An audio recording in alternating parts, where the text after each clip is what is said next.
Welcome back to the program. To Nigeria now and the toll of terrorism. An explosion at a bus station in Abuja this month killed 71 people, the deadliest ever attack on the capital. Then the brazen abduction of more than 230 teenage girls from their school in northeastern Borno State. 190 remain missing. About 40 girls escaped by jumping from the back of trucks or sneaking out of the kidnappers' camp deep inside the Sambisa forest. Boko Haram, an Islamist extremist group whose name means Western education is evil, is the chief suspect for the mass abductions. The group also claimed responsibility for the Abuja explosion.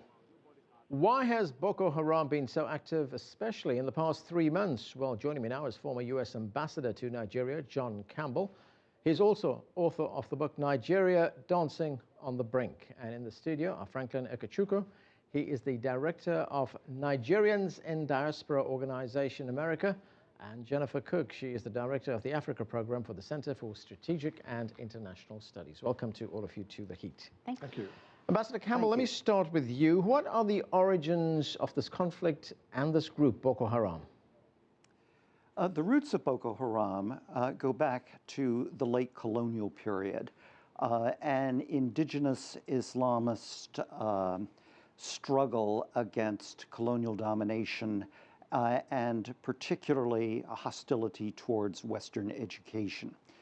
Its present manifestation, its present form, really dates from about 2009, when the leader of Boko Haram, the Boko Haram community, was extrajudicially murdered by the police. The group turned extremely violent, went underground, and a few months later resurfaced and began its current killing spree. Jennifer, do we know what kind of support this group has in Nigeria? I understand they operate in something like 5 states in the Northeast, but what is the broad support for them like? Well, that's actually a very good question. It's not entirely clear how much genuine community support they have. They obviously recruit people into their ranks through intimidation or through payment. From what I understand, there is very little community support for them, but the communities are so intimidated by the security forces that they're not very likely to speak out against them for fear for their own lives, for fear for retribution from Boko Haram. So you have, whether there's not exactly explicit support, but there's a lot of fear. There's a lot of fear of cooperation with the government to fight against them. Right, and Franklin, the central government would have us believe that support for Boko Haram is very small. Yet there are reports that tell us that it has in fact polarized the country, that it might have sympathy, maybe not direct support, but sympathy among a large part of the population. No. That report is wrong. The Boko Haram have little or no support at all. What has happened is this. It's a miscalculation of the government apparatus in trying to fight initially. And I would like to go back on the origin of the Boko Haram, based on the fact that in 2009, when Yusuf was killed, the then president miscalculated. And when the supporters started having a problem, they had to leave Nigeria and go outside the country to regroup. The government made a mistake that they allowed them to regroup and build international contact during that period of time. So right now in Nigeria, there's not much support at all. Right, Ambassador, Boko Haram, as you pointed out earlier on, means that they call for the abolition of Western education. They are against Western education. What is the group's broad ideology, and is it their intention to turn Nigeria, the whole of the country, into an Islamic state? There's no no political manifesto of what Boko Haram's goals are. So we have to infer them from Boko Haram rhetoric. Their rhetoric is Islamist, it's jihadist. It refers essentially to the creation of God's kingdom on earth through the achievement of justice for the poor by the implementation of Sharia or Islamic law. I would submit that this is not a political program. This is essentially a kind of aspiration. The rhetoric is quite contradictory. Sometimes it talks about the establishment of a rigidly enforced Sharia law in the predominantly Muslim states where it already exists. At other times, though, it seems to imply that Sharia law would be imposed all over the country. As you know, Nigeria's population is almost evenly divided between Christians and Muslims. So this rather more expansive view of Sharia would imply that Christians would be put under Sharia as well. Jennifer, you know, the ambassador, they're talking about religious differences in Nigeria. I mean, when you take these religious differences together with economic disparities in the country, are those the main factors that drive support for a group, no matter how small that support is, like Boko Haram? Well, yeah, I think the context in which the group operates is the North has been severely underdeveloped. Every development statistic, whether it's literacy, education, child mortality, mother mortality in the North, is much worse on a regional scale than in the rest of the country. Unemployment is huge. The economies of the North, agriculture and textiles, collapsed with the advent of oil in the rich southern part of the country. So you do have a real economic disparity between North and South. Now, that doesn't drive a group like Boko Haram, but it certainly gives a little bit of grievance and a little bit of draw to it.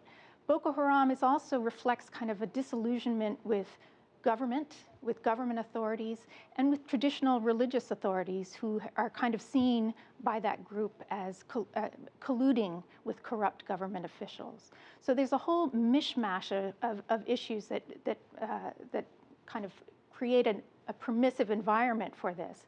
But you know, the nihilistic kind of violence that Boko Haram does, there's very little explanation for that other than to disrupt society generally.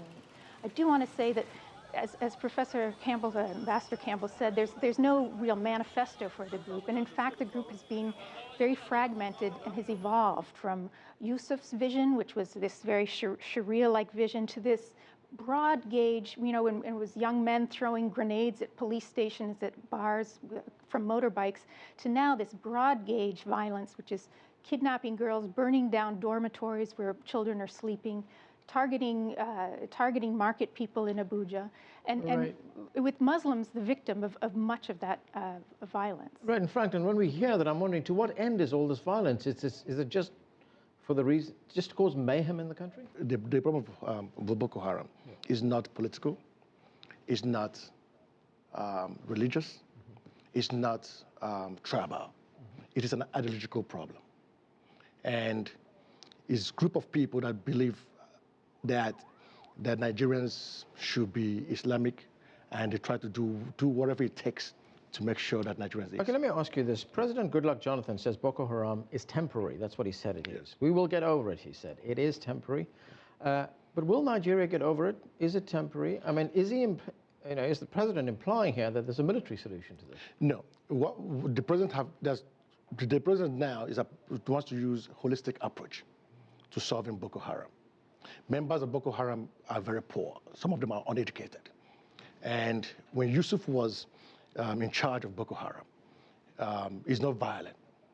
What has happened now is that as I said earlier, President Yaradua used military to try to solve the problem. And initially, they did not consider Boko Haram as a very serious entity.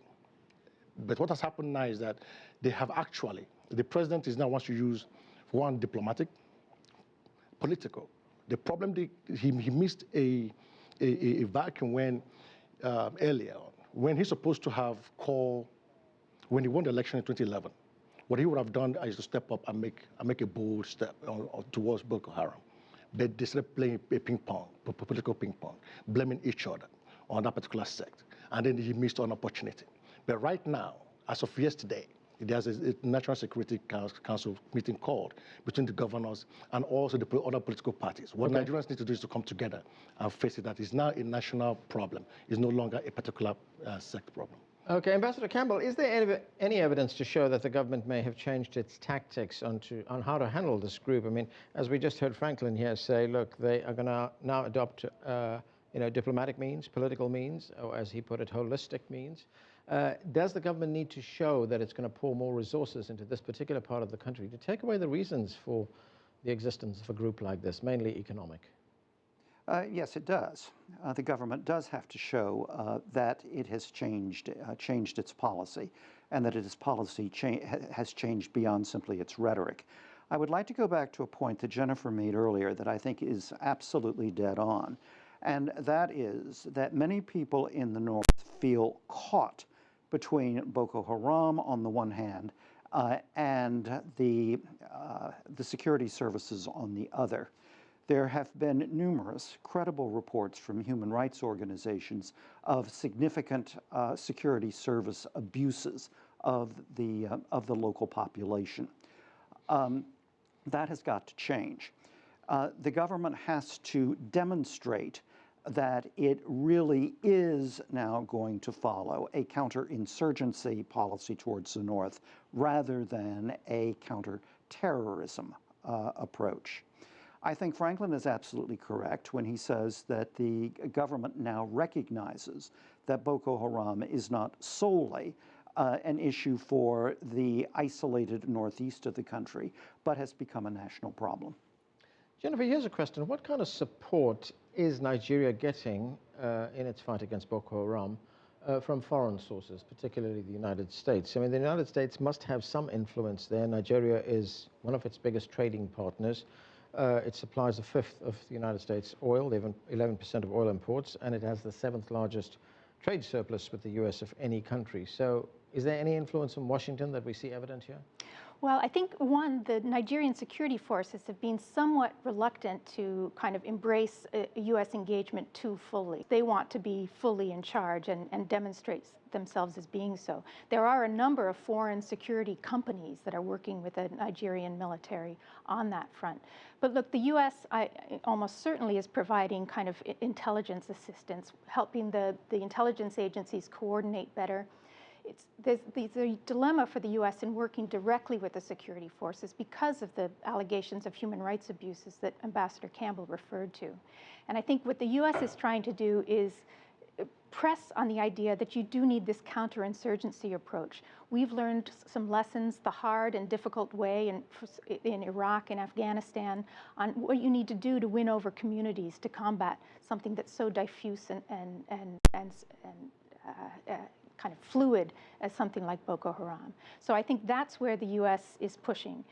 The military aspect, I think it wants to downplay that and really get that missing element, which has been communication strategy, economic revitalization, a societal approach to the problem, which, as Franklin said, is exactly kind of what they're talking about now. Problem is, we're entering into an election year right now, and it becomes a political football. Everything gets very, very difficult to kind of reach out to the other side on these things.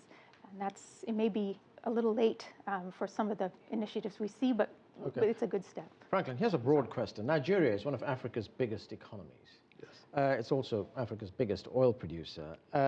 Why does the country still rank as one of the world's poorest then? I think that's... You're going to ask me for an hour now. We don't have an hour. We have a minute. Yeah.